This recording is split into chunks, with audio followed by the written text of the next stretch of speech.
Olá, meus amigos, minhas amigas que estão nos acompanhando aqui nas redes sociais da editora Diálogo Freiriano. Sejam muito bem-vindas e bem-vindos para mais um lançamento de livro aqui pela nossa editora. A autora de hoje já está aguardando para conversar conosco. Porém, antes de começar, já vou colocar aqui a capa do livro dela e vou deixar um recado para você. Gostaria de lembrar, de reforçar que nós da Diálogo Freiriano somos especialistas em transformar o teu TCC, mestrado ou doutorado em livros, tá ok? Então, hoje nós temos o lançamento do livro Baixada Fluminense em Foco, a educação especial contada por professores de Duque de Caxias e Belford Roxo. E a autora desse livro é a Prof. Leila Lopes de Ávila. Tudo bem contigo, Prof. Leila? Seja muito bem-vinda. Tudo bem, muito obrigada essa oportunidade de falar um pouquinho dessa obra. Perfeito. Então, para a gente começar, antes da gente adentrar de fato ao livro, eu gostaria de te pedir para que tu se apresentasse, para quem está conhecendo você agora, está vendo pela primeira vez em casa, possa te conhecer melhor. Quem é a Prof. Leila? O que que ela faz da vida? Sim, prazer falar com vocês um pouquinho de mim. Eu sou professora Leila Lopes de Ávila. No momento, eu estou fazendo parte de grupos de pesquisa da educação especial de duas universidades, da Universidade Federal Rural do Rio de Janeiro e da Unigran Rio, neste momento. Mas a minha história de vida começou muito, profissional e de pesquisadora, começou há um tempo atrás, na época dos anos de 1980, e eu fui professora de duas redes, de Duque de Caxias e de Belford Roxo. Além de ser professora, eu também fui orientadora educacional. Eu também fiz parte da rede municipal do Rio de Janeiro, como orientadora educacional, mas eu acabei ficando só com essas duas redes, então a minha pesquisa foi toda baseada nessas redes municipais.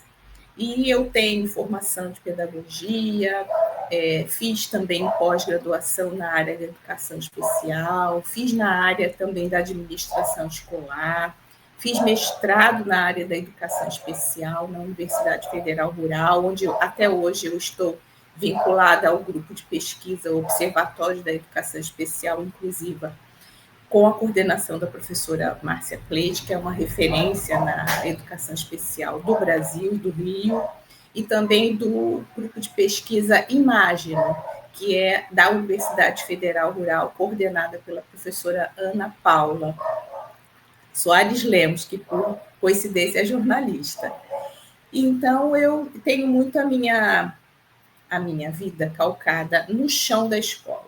Então, por algum tempo eu fiquei bem ligada, depois que eu fiz as pós-graduações, mais ligada ao chão da escola, e retornei depois para fazer as minhas pesquisas de mestrado e doutorado, sempre vinculando os temas, da pesquisa à educação especial e inclusiva.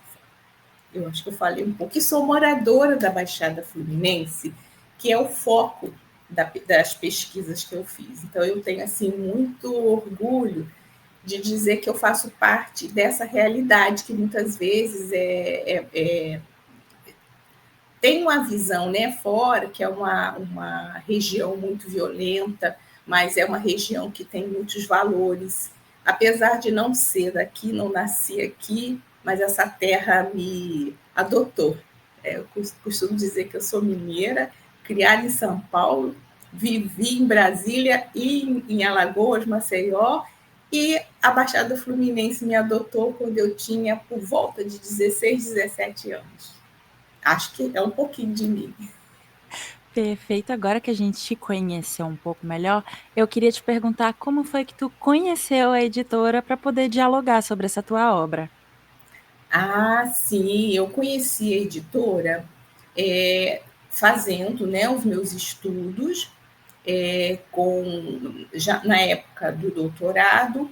E nós fizemos uma publicação, nossos amigos do doutorado, fizemos uma coletânea sobre a questão da interdisciplinaridade e, através da professora Márcia Valles e da Patrícia, que já tinham editado o livro com vocês, nós conhecemos e tivemos o prazer de publicar a primeira vez.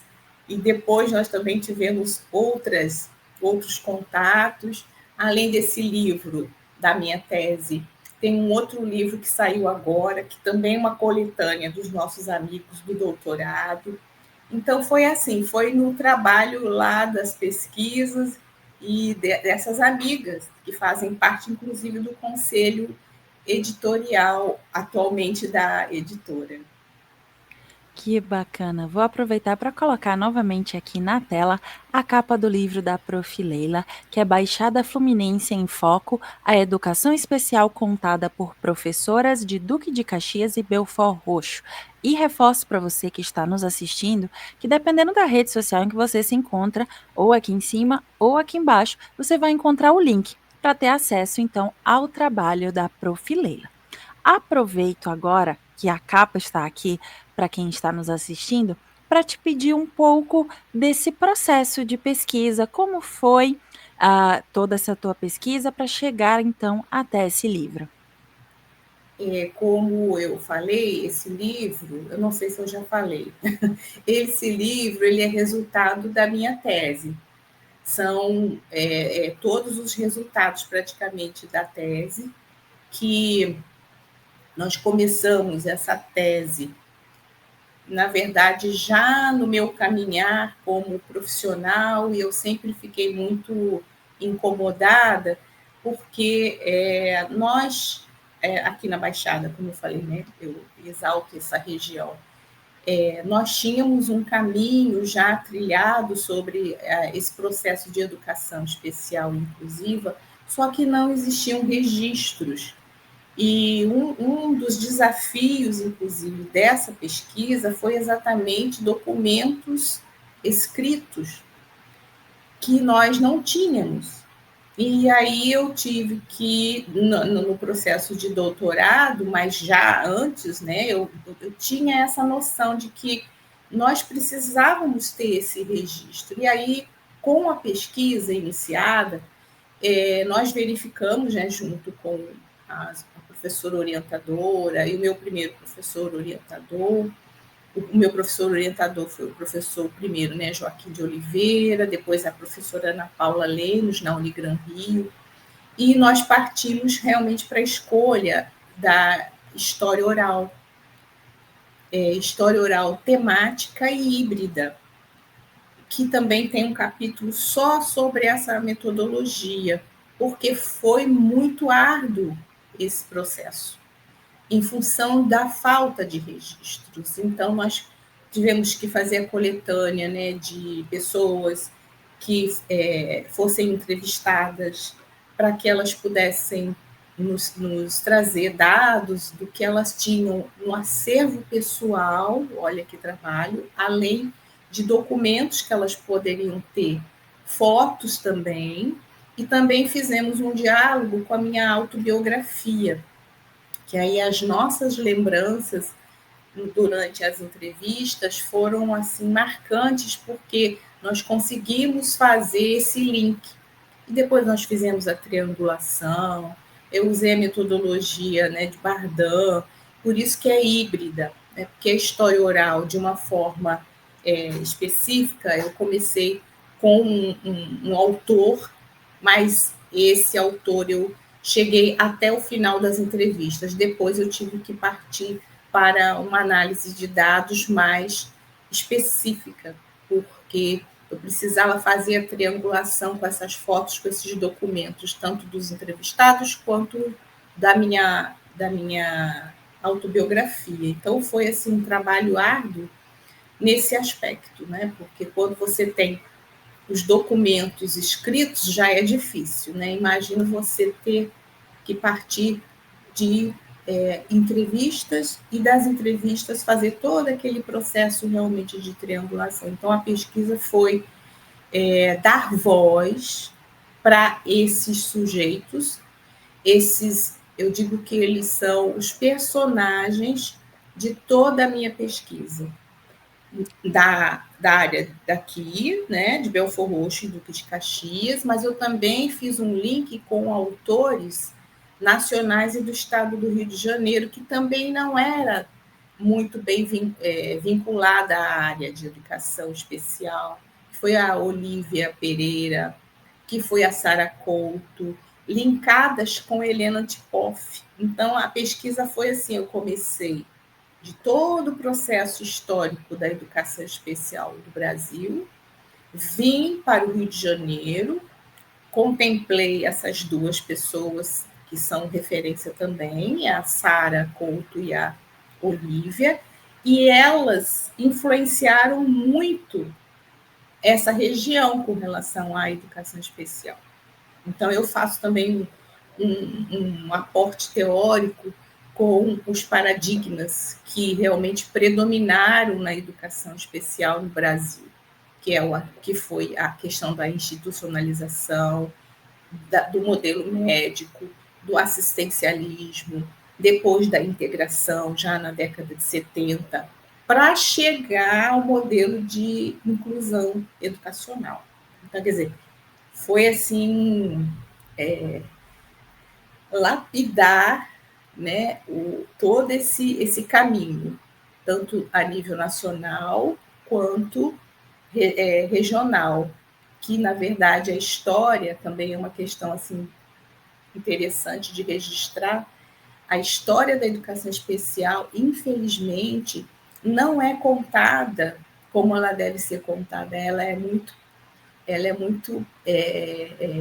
vamos dizer, desprezada pelos historiadores, porque não é muito do campo, vamos dizer assim, dos centros urbanos. Por exemplo, como eu escolhi uma área periférica, como é a Baixada Fluminense, e mais um tema como é a educação especial, eu vi que eu desbravei um campo que jamais foi pensado pelos historiadores. Né? Então, a minha banca me intimou e falou: você vai publicar um livro sobre, porque você vai contribuir não só para a área, né, específica, quando a gente vê o título Belford Roxo e Duque de Caxias, você vai contribuir de uma forma geral sobre esse processo todo do caminho da educação especial.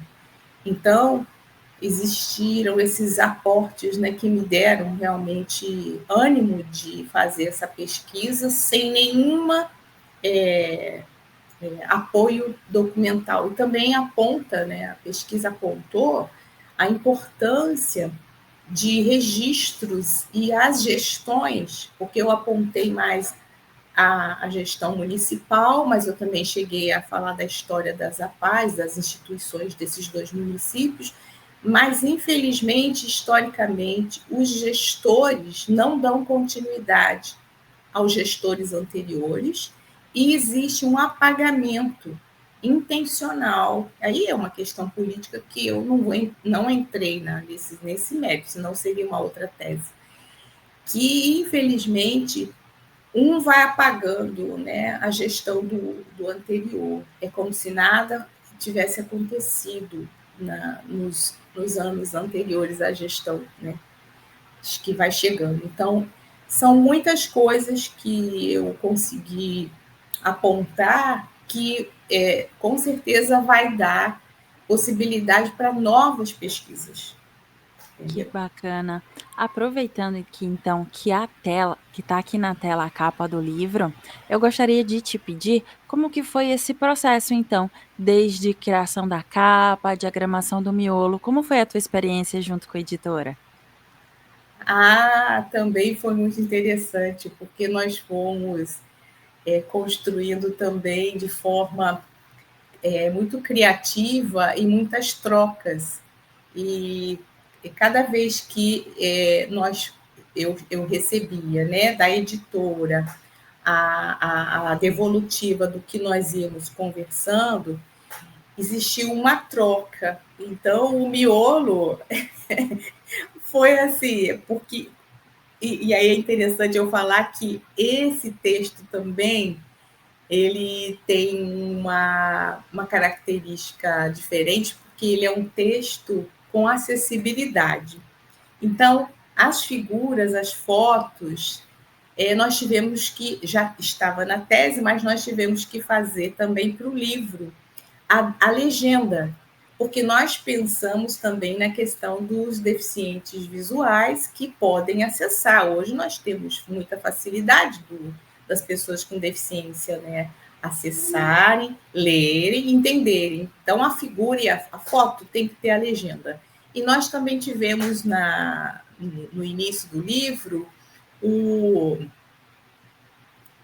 a proposta de deixar o QR Code em Libras. Por quê? Também para dar acesso aos surdos, para ter uma visão imediata de Libras, com o QR Code para acessar e fazer a leitura. Então, a capa também foi assim, bem de trocas, porque eu falei, gente, que capa nós vamos colocar? A identidade do livro são as pessoas que estão lá dentro. E aí eu falei com a diagramadora da proposta de fazer, né, esse mosaico com algumas fotos, que também não deu para fazer com todas. E aí nós escolhemos, fizemos todo um trabalho de colocação, né, de onde ficaria melhor. Isso tudo foi realmente um trabalho colaborativo. Eu, como autora do livro, né, eu digo que para fazer, né, para transformar a tese em livro, foi uma outra pesquisa praticamente que foi feita no sentido de, né, foi um trabalho árduo, mas que valeu muito a pena.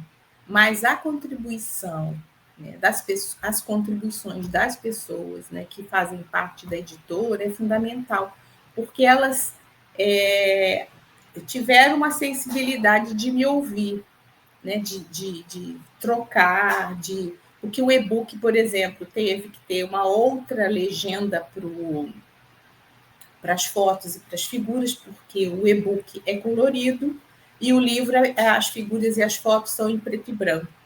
Então, nós tivemos que rever todo esse processo. Então, foi muito prazeroso, mas também foi trabalhoso, mas gostoso de fazer. É um filho, né? Que a gente vai...